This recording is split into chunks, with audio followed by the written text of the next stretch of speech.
Bonsoir. Bonsoir, vous allez bien? Bien et vous? Très bien. Niveau pronostic, malheureusement... On n'a pas été très bon, mais on va se rattraper voilà, parce qu'on est des pros. Exactement, voilà. J'aurais pas dit mieux. Au programme ce soir? Au programme, Brésil-Serbie. Ton pronostic? 1-1, je me calme. Le Brésil rentre. Samba. Voilà, c'est la fête. Ok. Ça rigole plus 4-0. Waouh. Brésil 4-0. Ah ouais. De quoi l'on va parler ce soir? Jérôme Aubry, de Soleil et de Sang. Qui es-tu, Jérôme? Jérôme, c'est un auteur français, né en 1976 à Saint-Amand-Montrand. Très bien. Ses romans les plus connus? Principal, d'abord Les Refuges, Les Chiens de Détroit, le 12e chapitre, et il y a Les Sœurs de Montmort, qui est très bon. C'est ton favori? Oui.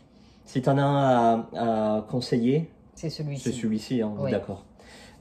Pour l'heure, nous sommes sur de Soleil et de Sang. Voilà, donc le genre?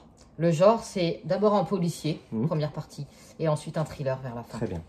Le pitch. Le pitch, on va suivre l'inspecteur Simon Bellage, qui enquête à Haïti pour des meurtres vaudous. Voilà. Tout ça va le mener vers un orphelinat qui s'appelle La Tombe Joyeuse. Tout est dans le nom.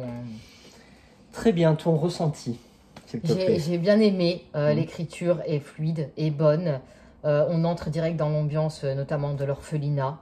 Que dire? Il y a du rythme. Il y a du rythme, c'est un bon policier. Très bon policier, avec une très bonne enquête. C'est bien mené et c'est cohérent. On est d'accord que l'atout premier, c'est l'ambiance, l'atmosphère. C'est les rituels vaudous, à mi-chemin entre le surnaturel, le maléfique.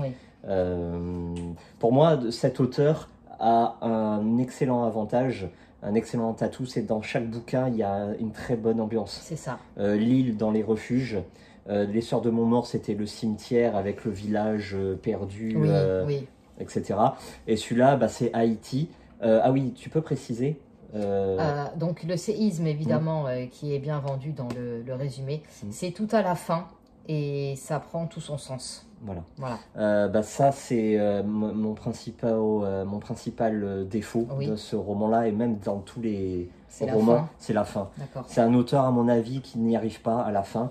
Il veut nous imposer des rebondissements en cascade comme ça, mais comme dans les refuges, on n'arrête pas les rebondissements, et pour moi, ça tombe à l'eau. Moi, je pense que c'est fait exprès. Le fait qu'arrivé au milieu du bouquin, on sait où on va aller. Voilà, on sait ce qui nous attend. Mais bam, il y a toujours un rebondissement qui fait que surprise. Donc ça passe ou ça casse. Là, le séisme, on dirait heureusement qu'il arrive. C'est malheureux à dire ça, mais pour l'histoire, ça apparaît de façon totalement abrupte. Et heureusement que c'est là pour bien clôturer l'intrigue. Et je trouve ça un peu malheureux. Pareil...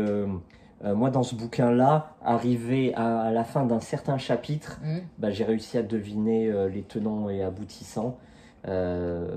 Donc voilà, développement très bon, une intrigue très bonne avec beaucoup d'ambiance, des bons personnages, belle écriture.